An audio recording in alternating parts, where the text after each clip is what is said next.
Ni hedige ni sismoya ba. Et à quelqu'un a poussé ni et pas manger. Et les manger tout. Doit être flotter na et wale que parler. OK. Mineo. Shira na e wale ko. Ake amameni ni ake manger jomi. Alors jase jomi. No amena e wale. Ake ba menu su council LSA e wale. OK. Ya ka fracture ya manger. Que jase jama.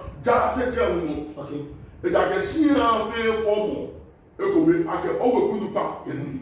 Heli yete.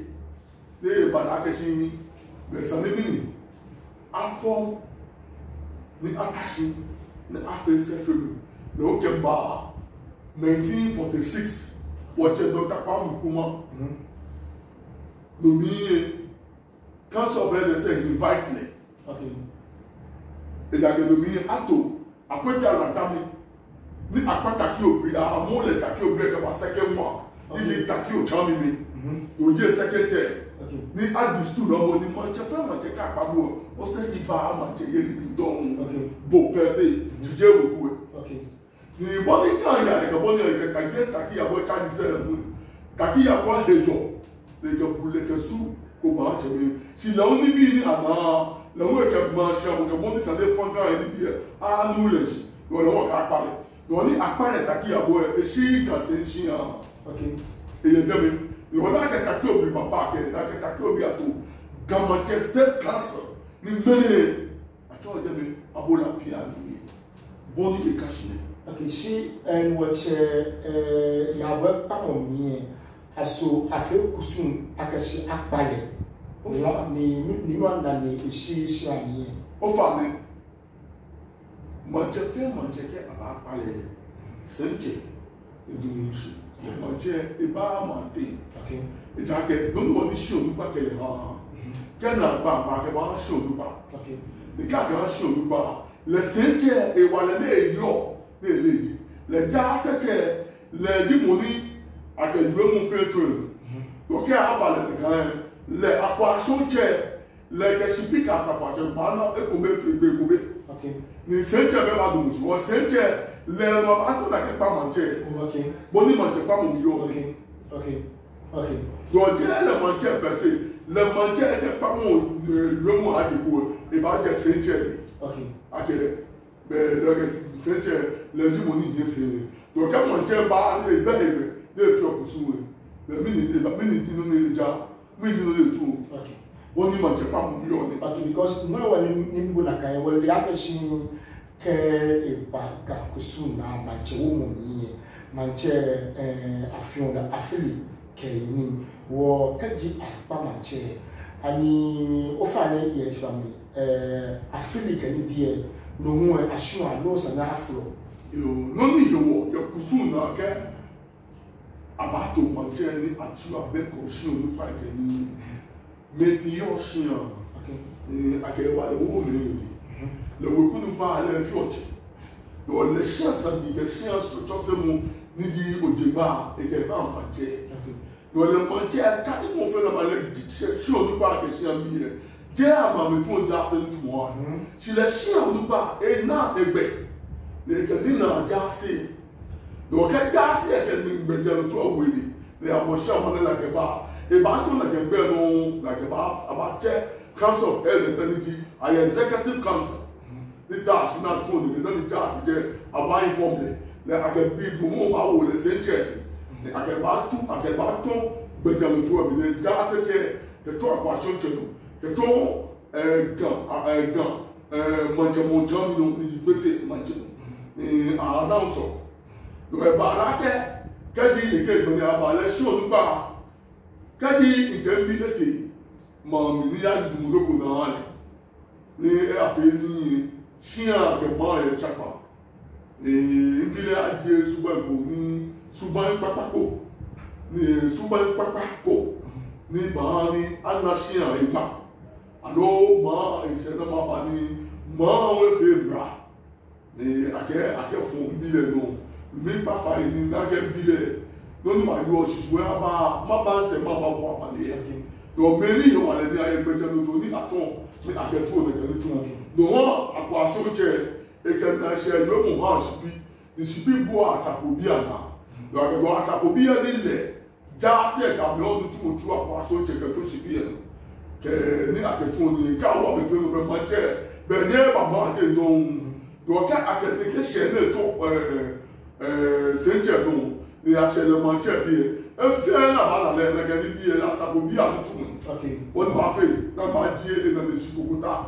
abaje afi abaje no fe abaje won ni bi ni to age je ne ke ni tumo ne e be egbe don do won di ya sise mu akale na ke ye ko bi ami ni ake pres manje ama ni ne ke ni ne our repeat 1947 against Manjabu Henike ni ababomo de ke 1948 Kemba Ibarake boni shan die fe to be sani akwa boni aba scratch say ani akachi ta fracture ya heshiba mi nibi ni afrika fushi ni jewo fe che noni ndadi ni chebe ke ni mo mi pae wo ye an pari video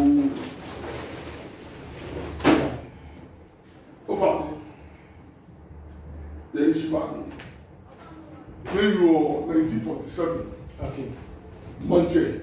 Niji Kitakita, you are the second. Okay. Lene. Okay. Atole 44 to 43. Mene de ja seche tole. Okay. She akwete awanta pe acting ja seche. Keje takiko mi. Ni eke ba tole. Okay. Fine. Okay. Keji Okowo life. Nin Takita, you are the second Gamanche for me. And only what chair you wore Jackish and near Abejasi. You wore of a Dimoni Idamoshi Ake le active on behalf of Akwete Alanda Keje Takiko mi. Okay, Keje Takiko mi. No me Abe. Je jaseche, je baha as a jaseche. Okay, fine. If it are the side. Okay. You fine me okay. Council of Elders. Na make before Council of Elders. By the name, Piami, the word of the Piami, she akami oteko. Ami hewale kami bena akaboko amedi. Okay. No, ofane. Can get Council of Elders and the one year. She ni formal ni efio. Ake by then 3 ruling houses. Ni noji no ni eba ake akwana ajage ni. She wa no wo he won shi. We ba ake mo machine olupa get he pressure have no be shan bi eke me. Out of the truth about the war. Be come ne enga bote ga jebi alo jebi Kachaya, na no besa nini. Afe no shi tumu. Boni ya ni. Kemba 48. Program ni aketo takiko with the second. Okay. Ni ja okwa mi ofa ni fi o ye shiba mi.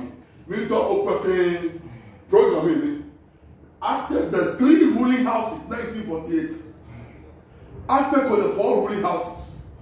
The bed ni o je ofa ni ma ni bole George.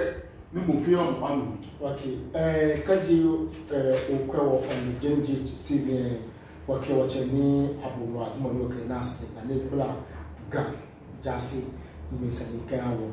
Woluni Hiranwa Gam Paramount Stool ni Tiago Abuma the second Jasi and the headers of the Gam Paramount Stool respectfully request the pleasure of the company of Mr. B.A. Amafio WAC at the Amogina to witness the public presentation of the Gamanche ni Taki Komi the second ni Ke Okwemwa ama Tumawe Accra January 1947 RSVP Gas Secretary Jinomi Eyo Eshishi ni Ke Nkwemwe Gam Paramount 2 Chakeke Nkwe page 2 Nintaki Comedy second Gam manche ni teko aboma the second ga jaseche ni ajin abola tete osiani acting ke agbene heads of houses ni yaute toga tete amodiwe ke agbene NBA taki ke ni lomo taki ke ni teko chulugwe acting ni amogiwe ke agbene taki come we or the heads of houses said you know ni inche be kagbene elders one Mr. ST Ade starter into bracket agbene Mr. J Ama Boyfield kagbene Mr. E Ama ke Mr. E.R. Okai Thompson number 5 Mr. W. Lawson number 6 W. Jim Amati 7 Mr. E.T. Taki 8 E.O. Taki 9 Mr. J.W. Kwe administrators oath for the Gamanche ke Mr. P. Adintete Jase secretary woke ukwe amana nofia no ye bieneshi mental ni makane loko fio ye biene ye aka ama the dynasty ni ama the monarch makane fio ko ni ofenwo nchi ake it is essential that this brief historical background of the paramount tool should be prefaced with the origin of monarchy. The general view was that monarchy originated with leadership in war, that the leader's authority was recognized in times of peace as in war, that the successor was chosen from among his kinsmen, presumably the elder son, that stage by state the captainship developed into monarchy, laying stress on the pre-monarchical as its chief feature. Unlike the presiding unlike the origin of the monarchy was natural growth from the original founder of the family nation to its descendants, particularly to the first son. Respect and honor was given to the original father during his lifetime. After his death, the stool on which he sat became the stool of authority, something sacred which invoked away the reverence. This briefly is the origin of the kingship, with it corollary the physical mark, the stool. The foregoing reviews one important fact that is the monarchy is hereditary from father to son. The election or rotation system seemed to be the outcome of political evolution after the death of King Okai Kwe. You were like a Wolone Egbala living in like 1,000 more kwe ni Wolone Egbala ni eche wache King Okai Kwe ake kabilaji Gamanche besani eseshi ayi manti Gamanche kadi eba Gamanche sanjami. You eche bonini Okai Egbala ni be some of one based on the whole name transaction, which Okai Kwe mo fengoli akeshin legit Gamanche. Biamne ayo wasu le nchon ni afite ayo wasu. Bolo fa le essential allo ebi yinji kenkene modi morisani ana Gamanche kete. Shibia ne wonkwe jase bia ni. Ofani ni Okai enu tun jasi mu iwale iboni jasi apo le han each house eke me ba je mi na pato woloni no woloni ma mi ni eke enefe program e fun ni ɛho kɔfa no no ne ɛho afei house sɛ mɛni dɔɔ mi na akɛkɛ mu. Okay, yo be abadabe mene won ta ko ni won tender moje nino efe no mema yo academic ne kenke no maka ne second one na nu won hihyi oduba ni ene ama house number D670/2 Salaga Market Street, Oshaka, Accra, and 9th August 1948. The President, Native Authority, Accra, ni election of Gamanche. You will remember on 9th August 1948, election of Gamanche. We have the honor, most respectful, to acknowledge the receipt of our letter number 12/44/2324 of the 12th August 1948, addressed to Madam Kokoe. Read paragraph first of your letter. We beg to inform you that, as detailed in the facts below, no dispute exists in the family of Takikomiwe, which needs solution on a higher level. In view, however, of the fact that after compliance with all customary procedures, the installation of the rightful candidate is still delayed to the utter disappointment of the people.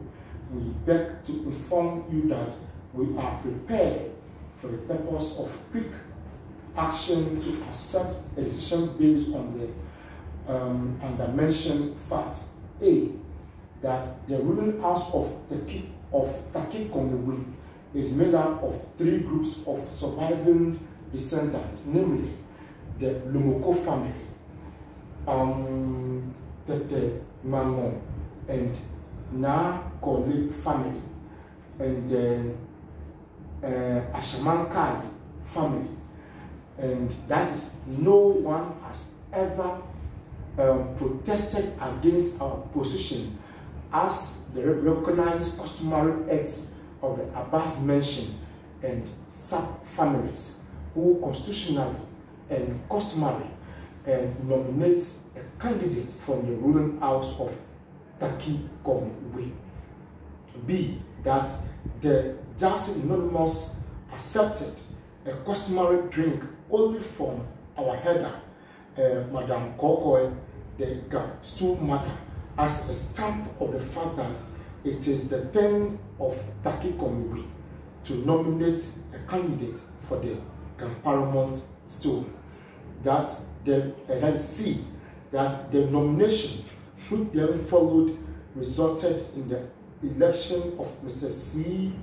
Ahijaku Lumoko, backed by 7 out of the 8 electors or Takikomiwe, that the 3 heads of the 3 ruling houses as representatives and caretakers of the GAM stool with a fair majority of the accredited electors of the Jasi approved the nominations and election of Mr. C. Ahijaku Lumoko. In this connection, it may mention that the opinion of the 2 principal Wolome priests of